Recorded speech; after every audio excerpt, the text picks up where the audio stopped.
Assalamualaikum warahmatullahi wabarakatuh. Halo semuanya, perkenalkan nama saya Ratu Fialan Nursahla dari kelas 11 IPA 9 di SMA Negeri 1 Palembang. Di sini saya akan menjelaskan tentang perencanaan wirausaha budidaya ikan hias. Yuk kita mulai. Adapun poin-poin yang akan saya jelaskan. 1. Ide peluang usaha pembenihan ikan hias. 2. Sumber daya yang dibutuhkan. 3. Perencanaan usaha pembenihan ikan hias. 4. Proses produksi ikan hias. 5. Pemeriksaan kualitas hasil. 6. Pengemasan produksi ikan hias.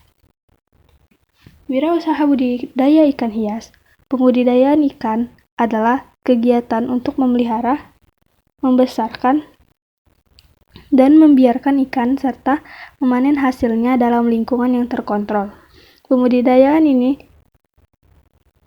merupakan sebuah bisnis yang menjanjikan. Hasil yang diperoleh dari bisnis ikan dapat mencapai angka maksimal jika ditekuni dengan baik. 1. Ide dan peluang usaha dalam budidaya ikan hias. Permintaan ikan hias setiap tahun meningkat, tetapi produksi benih ikan hias belum terpenuhi. Ekspor ikan hias di dunia sangat luas. Namun jika hanya mengandalkan tangkapan alam tidak mungkin memenuhi permintaan pasar, apalagi perdagangan ikan hias tangkapan alam sudah dilarang. Peluang usaha ikan hias merupakan peluang usaha rumahan yang dapat memberikan keuntungan yang cukup potensi bagi yang menjalankannya secara global. Perdagangan ikan hias air tawar lebih besar dari ikan hias air laut. Berikut alasan ikan hias dipilih sebagai sumber penghasilan. 1. Karena usaha budidaya ikan hias tidak membutuhkan lahan yang luas. 2. Memerlukan modal yang kecil dan dapat dilakukan oleh setiap anggota keluarga. 3. Waktu yang diperlukan relatif singkat. 4. Karena nilai jual yang tinggi. Faktor lainnya. 1. Permintaan pasar. 2. Banyaknya minat dari pembeli. 3. Untuk mengisi waktu luang. 4. Sebagai estetika. 2. Sumber daya yang dibutuhkan. Sumber daya yang dibutuhkan untuk membuat usaha pembenihan ikan hias pada umumnya yaitu dari aspek manusia atau tenaga kerja, uang berupa modal usaha, material atau bahan seperti pakan, induk ikan, dan lain-lain.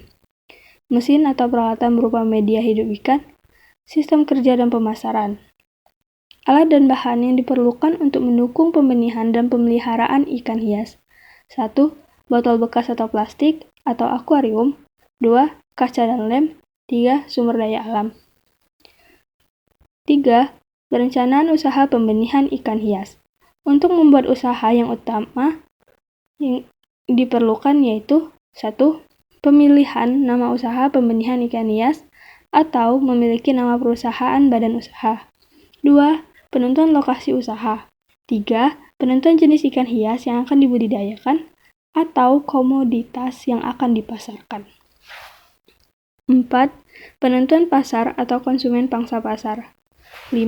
Pemilihan rekan kerja atau partner kerja. 6. Personil. 7. Menentukan anggaran usaha pembenihan atau modal usaha. 4. Proses produksi ikan hias. Menurut Effendi, kegiatan pembenihan meliputi persiapan sarana dan prasarana, pemeliharaan induk, pemijahan induk, penetasan telur, pemeliharaan larva dan benih. Saya akan menjelaskan secara khusus proses produksi dari ikan mas koki. Ikan mas koki atau Carassius auratus merupakan jenis ikan air tawar yang hidup di perairan dangkal yang mengalir tenang. Mas koki memiliki tubuh yang bulat, matanya lebar, kepala lancip, ukuran mulutnya sedang, memiliki lembaran insang dan memiliki sirip ekor panjang dan lebar tanpa belahan. 1.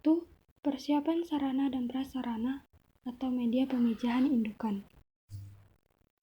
Untuk kegiatan pembenihan ikan mas koki, wadah yang digunakan adalah akuarium yang berukuran 100 x 60 x 60 cm dengan bentuk persegi panjang. Akuarium yang digunakan sebelumnya dibersihkan dengan menggunakan sabun, kemudian dibilas dengan air tawar dan selanjutnya dijemur untuk menghilangkan jamur-jamur dan bakteri yang masih menempel. Akuarium yang digunakan diisi dengan air yang sudah diendapkan selama 24 jam. Dengan ketinggian air 30 cm dan diberi aerasi. Tempat pemijahan maskoki berupa bak fiber atau kolam. Ukurannya tergantung pada jumlah induk ikan yang akan digunakan. Kegiatan pemijahan perlu dipersiapkan substrat sebagai tempat menempelnya telur. Tanaman air yang sering digunakan adalah tanaman yang tumbuhnya mengapung seperti eceng gondok. Sebelum eceng gondok digunakan, terlebih dahulu dibersihkan agar hama yang menempel pada tanaman tersebut tidak terakumulasi di dalam air pemeliharaan ikan maskoki. 2. Pemeliharaan induk. Pemeliharaan induk diawali dengan seleksi induk. Induk yang berkualitas memiliki ciri-ciri antara lain tidak cacat, sehat, tampak aktif, bentuknya proporsional, ukurannya terbesar di antara kelompok umurnya, dan berumur lebih dari 5 bulan. Sebelum dipijahkan, sebaiknya induk jantan dan betina dipisahkan terlebih dahulu dan dipelihara sekitar 2 minggu. Pakan dapat berupa pelet, cacing rambut, ataupun cacing darah. Agar kualitas telur menjadi baik, jentik nyamuk akan lebih baik dijadikan sebagai pakan induk. 3. Pemijahan. Setelah sudah siap berpijah, barulah kedua induk ini dapat dipelihara bersama. Tanda induk yang siap berpijah adalah perut akan terasa lembek dan lembut bila diraba. Bahkan jika ditekan sedikit akan keluar telur betina dan keluar cairan putih susu atau sperma untuk induk jantan. Pemijahan biasanya terjadi pada malam hari atau dini hari. Bila sarangnya dipasang pada sore hari, maka telurnya dapat dilihat pada pagi hari berikutnya. Namun kalau belum mau memijah, airnya dapat diganti setengahnya agar induk terangsang untuk memijah. Jumlah telur maskoki sangat banyak. Setiap induk betina dapat menghasilkan 2.000 sampai 4.000 butir telur. Keempat dan kelima, penetasan telur, pemeliharaan larva dan benih. Telur yang ada di eceng gondok dapat dipindahkan ke dalam wadah penetasan. Telur-telur tersebut biasanya akan menetas setelah 3 hari keluar dari induknya, asalkan tidak terkena hujan dan mendapat cukup sinar matahari. Telur akan menetas menjadi larva ikan dan larva akan mulai berenang setelah seminggu menetas. Pada saat larva mulai menetas, eceng gondok dapat dikeluarkan dari wadah penetasan. Selanjutnya, air dapat mulai dialirkan ke dalam wadah atau diganti. Pembesaran ikan maskoki umumnya dilakukan di kolam yang agak luas. Pada umur seminggu, larva ikan maskoki sudah dapat diberi makanan berupa tetesan telur artemia atau infusoria. 2 atau 3 hari kemudian, larva dapat diberi daphnia atau kutu air saring. Sesudah agak besar, sekitar 2 minggu, ikan dapat diberi cacing rambut dan pelet. Umur 3-4 minggu, kegiatan penjarangan dapat dilakukan. Frekuensi tingkat pemberian pakan 3 kali sehari. Pembesaran ikan maskoki dilakukan hingga ukuran 5 cm, seukuran berdiameter telur ayam. Waktu yang diperlukan kurang lebih 3-4 bulan. Persentase kelangsungan hidup antara 80-90%. Selama pemeliharaan, kolam sebaiknya tersinari oleh cahaya matahari. Hal ini dapat memacu munculnya pola warna yang cerah pada tubuh ikan. 5. Pemeriksaan kualitas hasil produksi ikan hias. Pengendalian kualitas proses produksi merupakan usaha mempertahankan dan memperbaiki kualitas produk. Pengendalian kualitas bertujuan agar hasil atau produk sesuai dengan spesifikasi yang direncanakan atau memuaskan konsumen. Pengendalian kualitas dapat dilakukan melalui 3 tahap, yaitu A. Menentukan standar kualitas produk. B. Mengadakan tindakan koreksi.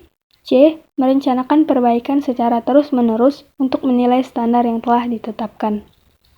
Pengendalian kualitas pada dasarnya adalah suatu kegiatan terpadu antar bagian-bagian usaha dalam perusahaan, yaitu 1. Bagian pemasaran. Mengadakan penilaian-penilaian tingkat kualitas yang dikehendaki oleh para konsumen. B. Bagian perencanaan. Merencanakan modal produk sesuai dengan spesifikasi yang disampaikan oleh bagian pemasaran. C. Bagian pembelian bahan. Memilih bahan sesuai dengan spesifikasi yang diminta oleh bagian perencanaan, bagian produksi, serta memilih peralatan yang akan digunakan dan melakukan proses produksi sesuai dengan spesifikasi yang ditentukan. 6. Pengemasan produk ikan hias. 1. Diberokan. Untuk memperlancar pengiriman, sebelum pengemasan dilakukan, ikan harus sudah diseleksi terlebih dahulu. Seleksinya meliputi jenis, ukuran, dan kesehatan ikan. Selain seleksi, satu kegiatan penting yang harus dilakukan sebelum ikan dikemas adalah memberokkan ikan. Pemberokan adalah suatu perlakuan untuk mengistirahatkan ikan setelah mendapat penanganan tertentu di tempat pemeliharaan, agar ikan kondisinya lebih baik dan tidak stres selama perjalanan. Pemberokan dilakukan dalam air bersih yang sudah disterilkan selama 2-3 hari. Selama pemberokan ikan tidak diberi pakan. Namun, kondisi kesehatan ikan tetap harus terus dijaga.